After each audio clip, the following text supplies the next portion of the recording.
नमस्कार। मोबाइल आपके पास है और आपकी सिम को ब्लॉक करके नई सिम से ओटीपी प्राप्त कर ठगी कर जाए तो आपको पता भी ना चले तो क्या होगा, जानकर आप भी हैरान हो जाएंगे कि ठगों ने इस प्रकार के तरीके अपना लिए हैं जो कि आप सोच भी नहीं सकते कि ठग आखिरकार ऐसा भी कर सकते हैं। मामला आपको बताना चाहेंगे, पूरा माजरा आपको बताएंगे कि बाड़मेर ज़िले के बलोत्रा कपड़ा व्यवसायी के साथ दो खातों पर ऑनलाइन डाका डाल दिया गया है। 10 मिनट के अंदर 4 बार उड़ाए गए 30 लाख रुपए। शातिर साइबर ठगों ने इस बार नया पैंतरा अपनाते हुए बलोत्रा के कपड़ा व्यवसायी से जय राशि उसके खाते से उड़ा ली है। आपको यह भी बताना चाहेंगे कि ठग बैठे कहीं हैं और पैसे कहीं निकल रहे हैं। आपका पैसा बैंक में भी सुरक्षित नहीं है, इसीलिए अब चिंता करने की बात है कि आखिरकार फिर सरकारें और बैंक का जो प्रशासन है इसकी तरफ इसकी रोक के लिए क्या कोई आगे आने वाले समय में ऐसा तरीका अपनाएगा कि बैंक में आपकी राशि सुरक्षित रहे। ठग ने यह राशि रायपुर व कोलकाता मोहम्मद शाहिद व मनोज कुमार चौधरी के खातों में हाथों हाथ ट्रांसफ़र भी कर दी।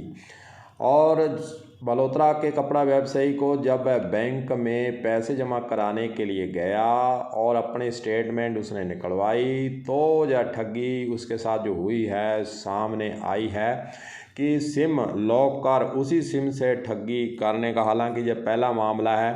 सिम को लॉक कर दिया गया, उसी नंबर की सिम से ओटीपी प्राप्त कर ऑनलाइन ट्रांजैक्शन करने का यह पहला मामला सामने आया है।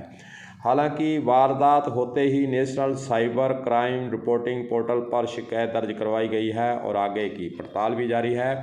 लेकिन सबसे बड़ा सवाल है कि मोबाइल आपके पास है, सिम आपके पास है, उस सिम को पहले लॉक कर दिया गया, फिर उस नंबर की सिम कहाँ से प्राप्त हुई, यह भी सबसे बड़ा सवाल है कि आखिरकार फिर कंपनियों के स्तर से यह सिम प्राप्त की गई, किस प्रकार की गई, यह भी आगे आने वाले समय में जांच में पता चल पाएगा कि आखिरकार फिर नई सिम उस ठग ने कहाँ से प्राप्त की।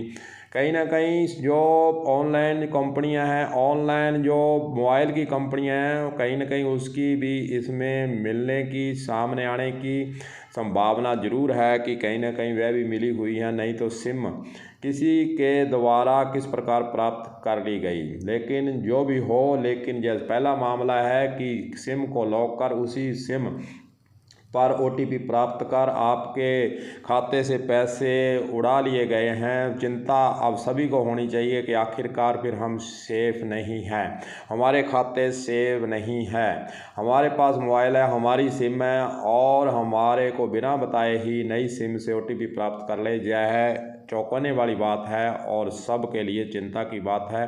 जो भी हो, अब जांच के बाद ही पता चल पाएगा कि इस प्रकार जो पहला मामला आया है यह क्यों हुआ है, और इसको रोकने के लिए आगे सरकारों को कुछ ना कुछ सोचना ही चाहिए। बैंकों को इस प्रकार के ठगी के जो मामले हो रहे हैं और अपने खातों को सुरक्षित रखने के लिए कहीं ना कहीं नए नियम, और कोई ऐसे रास्ते तलाशने चाहिए ताकि ग्राहकों के पैसे बैंकों के अंदर सुरक्षित रह सकें।